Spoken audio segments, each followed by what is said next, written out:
mbokk yi Serigne Abdoul Aziz Diaw di ku ñëpp ràññee ci wàllum ñaan yàlla boroom xalima gi du laal suuf macha allah laal leen bant xam-xamam ak gëstoom ak ragal yàllaam loolooy li sabab réew mi yépp ak bitim réew jox ko bopp ay li ko wut xam-xam jaral gëstu xam-xam daf koy jaral dem fépp ci biir réew mi ak sax bitim réew daanaa leen wax lii di sedd li saxaar Afrique moom gisuma ku ko ci man Serigne Abdoul Aziz Diaw ni ma Souhaïbou maa ngi feeg mbir mu yéeme sax waaw lan la mu ni ma xanaa li ñuy wax xorom si lan mooy njariñu xorom si mu ni ma bépp diggante bu yàqu bépp diggante bu ñagas xanaa dafa fekk amoo ci xorom si waaw secret bu doy waar la ci boole Serigne Abdoul Aziz Diaw mooy borom rus na maa xam nit ñu di ko jàpp ci gàllaaj rus na maa xam nit ñi di ko néewal doole ci xam-xam sangatu bayre moom benn la ci Afrique lépp lu jëm ci muslaay kaaraange dawal seeti Serigne Abdoul Aziz Diaw ma nga fële ca Thiès ca quartier ba ñu duppee Serigne Abdoul Aziz Diaw yow mi lijjanti ay kayit mu tëla gàllaaju kër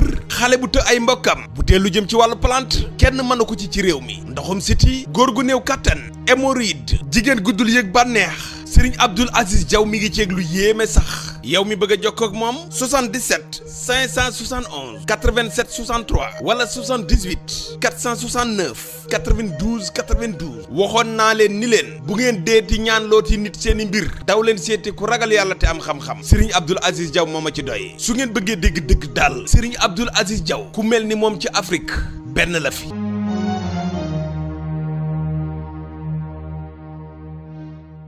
Ousmane Sonko ca tukki ba mu nekk ma nga nag wala boog ma nga woon ca Guinée macha allah nag def na fa ab discours boo xam ne am na question bu ko fa ab journaliste laaj El Hadj Modou Diouf ñu déglu dellu si waat. De mes confrères de la presse internationale. Alors en Guinée, ça fait maintenant de nombreux mois que 2 activistes de la société civile et un journaliste ont disparu. Des organisations de la société civile sénégalaise et guinéenne ont interpellé le Premier ministre sénégalais Ousmane Sonko sur cette question, lui ont demandé de s'exprimer auprès des autorités guinéennes sur cette question. Alors je voulais savoir si aujourd'hui, au cours des rencontres, est-ce que c'est un sujet qui a été abordé et est-ce que vous souhaitez profiter de ce moment devant la presse pour vous exprimer à ce sujet? Merci pour la question. Je suis venu ici pour une tournée économique et voilà une question éminemment politique. Monsieur Tanguy, les États, quel que soit le niveau de fraternité et d'amitié qu'il y a, les États ont une réalité interne qu'il faut respecter.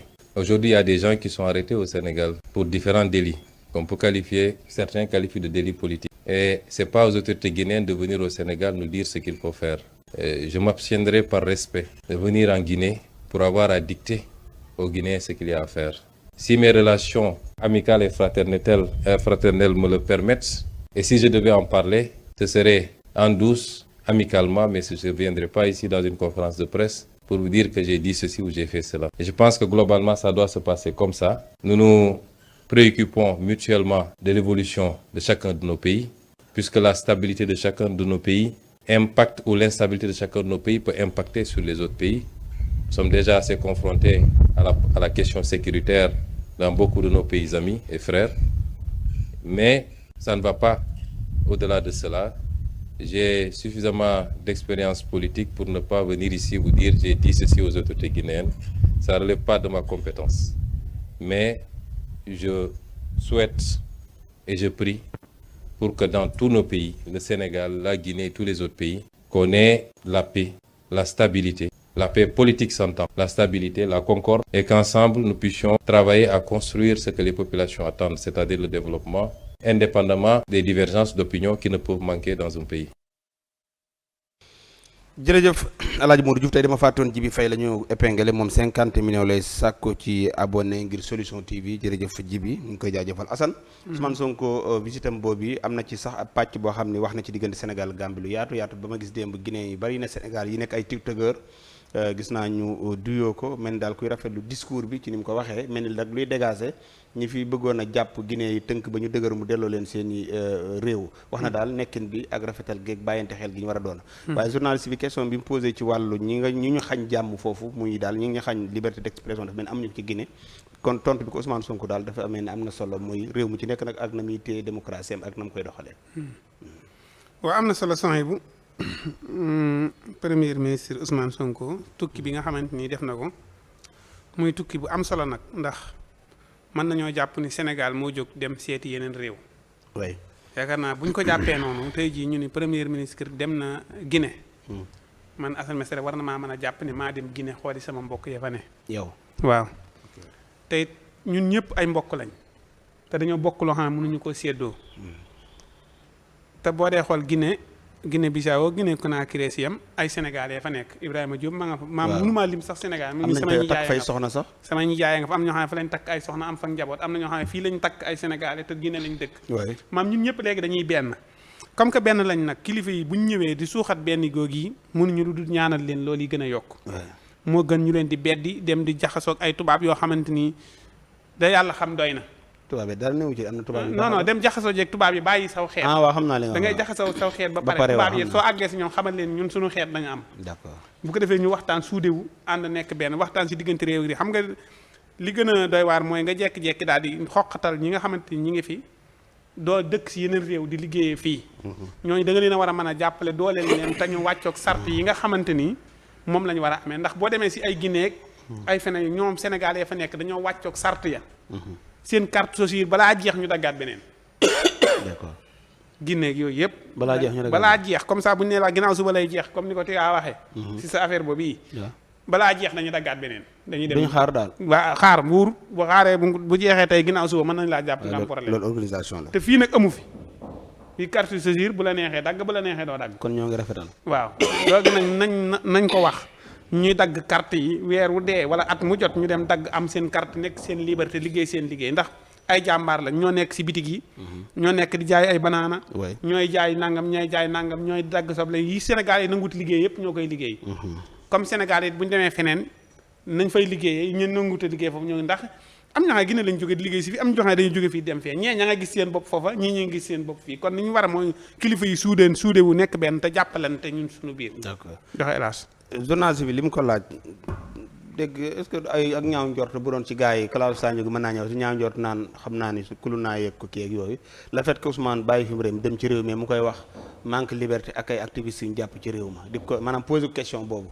waaw mais loolu ko bëgg a joxoñ ni ko ndax yéen a yem wala lu. loolu dafa am solo son yi bu ab kilifa bu ñëwee di waxtaan si nee ko kilifa gii nga seet si de ñun ñi dëkk ak moom mi ngi ñuy teg fitna amul wax sa xalaat amul nangam wax ci.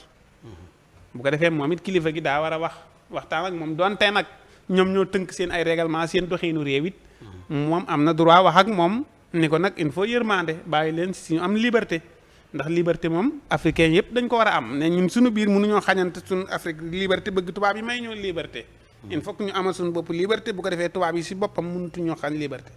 waaye loolu moom lu ci jar yii ngay def nii. rek jaxasoo xamul li muy wax dara.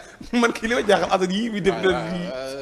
ñàkk xam li muy wax man noppi bëgg koo fullaal li muy wax moo tax muy def lii yëpp baaraam yeeg yëpp muy koy. mottali ko la. man day mottali ko mën na laa luqi sax.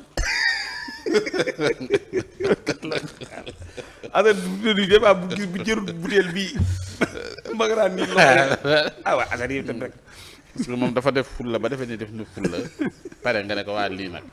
waaw léegi nag moo tax mu ñëw njamaj baaraam yi dugal ca baaraam yi yamatul ci làmmiñ bi. kon daal ñu respectantante. ñu respectantante. loolu daal lay tëj Cissé bi. respectantante. Ndiogou. tukki nemmeeku njiitu réew kii président Pastef muy premier ministre Ousmane Sonko. yaa ngi wax léegi tournée économique. sàllaaw noonu la ndax ñu ngi signé ay accords yu bëree bëri ay solution yaakaar nañ dina ci judd. sa jàngat ci tukkeem beeg discours bi. waaw question bi de dafa nekk question boo xamante ni question piège la waa ji bi muy posé question bi. oui. boo seetee ni mu waxee question bi li mu wax. xamoon naa ne fa ngay dugg. mais xamoon naa ne fi ay pièges ngay dugg. non daf ko expliquer ne ko. société civile bi ak kii yeeg yooyu ci ñi nga xamante ne bi jàpp nañ leen ñuy activité ak yooyu jàpp ñoom dañ ne di nga war a mën a wax ci mbir moomu. ci manque de kii bi quoi di nga ci war a mën a wax. ñi ngi doon ñoom ñi ngi xaar yow pour nga wax ci. ci li nga xamante ne bi xew na fi. léegi nag premier ministre ne leen jàpp naa ni daan ne leen Guinée dëkk la boo xamante ni bi dëkk boppam la. comme ni Sénégal nekkee dëkk boppam. Sénégal boo fa demee am na ñooñ jàpp ña ngay interpréter mbir yi di wax ni lii laak laa laak lële la. waaye ay autorités guinéennes yaakaaruma ni danañ ñëw ba ci Sénégal di leen wax naan leen. seen ñi ngeen di jàpp xool leen ni ngeen leen di jàppeek yooyu. par respect loolu. xalaatuñu ñun di ñëw tamit di ko doxal di def loolu di wax autorité guinéen yi ci ñi nga xamante bi noonu la ñuy doxalee seen dëkk naan leen ñi ngeen jàpp lii laak laalaak lële la même bu fekkoon ne dama koy wax du lu may wax ci mbooloo bu ma ko doon wax ca ña ma ko war a waxal laay wax ak ñoom ca fa ma ko war a waxee ak ñoom waaye du loo waxtaanu kilifa ak kilifa damay nekk ci bitti di ko fi wax loolu mooy li nga xam ne moom la tontu moo tax tontu bi dafa nekk tontu boo xam ni tontu bu am solo la. piège bi fan la ne. waaw piège bi mooy xam nga déggoo lim ko dugalal. moo ko àggalee laaj société civile kii fi nekk yëpp nee nañ yow boo ñëwee di nga wax ci lii maanaam ñi ngi yaakaar nañ pour nga wax ci yëf yi. loolu mooy question piège. waaw léegi gis nga moo tax. ba noppi nag le fait que mu jéggi loolu tontu ko lim ci war a tontu. ba noppi nag dellu ci économie. d'accord comprendre nga. wane ni sunu dëkk yi. dafa nekk dëkk yoo xamante ni li ñu war mooy ñu fexe. nu ñu génnee ci jafe-jafe yi ñu ne. maanaam ñun ñëpp dañoo bokk même kii xam nga boo seetee liñ ne li Aziz Mansour Mbaye doon wax daan ne defe naa si Maam Abdou ko doon wax mu ko doon nettali. daan ne boo duggee ci gaal. bul ne. waaw yàlla na sama ëmb bi. waaw léegi nag gis nga Afrique. jël ko def ko gaal maanaam ñun ñëpp ñoo bokk même situation. réew mi sa bopp metti rek. dañoo war a fexe gaal gi dem parce que Ousmane Sonko loolu lay woote africain yi fi mu toll nii. na gaal gi dem parce que bu gaal gi demee dëkk yëpp dem. oui joxe na exemple boobu ci Guinée expliqué na leen ne leen bu gaal gi demee ñun ñëpp ñu dem. oui lan mooy gaal gi mooy Afrique mooy gaal gi mais maanaam ñun ñi kenn mënu cee dem. mënul ne. kenn rek dem. loolu kenn rek dem. déedéet il faut que ñu dajaloo dem parce que dañoo soxlaante. gis nga tey bu fekkee ne da ngaa dem sax bu tubaab yi bëggul nga dem. dañuy jaar ci sa beneen morom. bu sës ak yow bu ñu la bëggee déstabiliser. waay xam naa beneen dëkk la ñuy jaar. te Ousmane xam na loolu ngir créer ay mbir. comprendre nga maanaam moo tax voyage yi muy voyage li tax mu am njariñ. maanaam suñuy dëkkandoo yi lañ fexe ñu jéem a xool. ñun ñu mën a jariñante ci suñu biir. comprendre nga. marché bi maanaam nombre de personnes yi nga xam nga say Chine. Chine même bu amoon jafe-jafe tey Chine population Chine. population Chine rek marché la 1 milliard. dëgg la ay nit. comprendre nga. maanaam pour société chinoise dox fa dafay yomb. parce que jaay bi. comprendre nga maanaam Afrique tey boo jëlee Sénégal 18 millions. te jël ay Mali. jël ay Niger jël ay Guinée jël ay kii boo jëlee ñooñu ñëpp daanaka population Nigéria sax mën na leen a ëpp. comprendre nga. maanaam bu ñu jëlee ñun ñii ñëpp. loolu du marché boo xamante ni bi marché bu mais nag il faut que ñu fexe dajaloo ñun ñuy jokkalante ci suñu biir. maanaam di jëflante. xam nga boo seetee dafa am loo xam ni le fait que visite bi nii mi ngi commencé di dindi leen ci bopp sénégalais yi.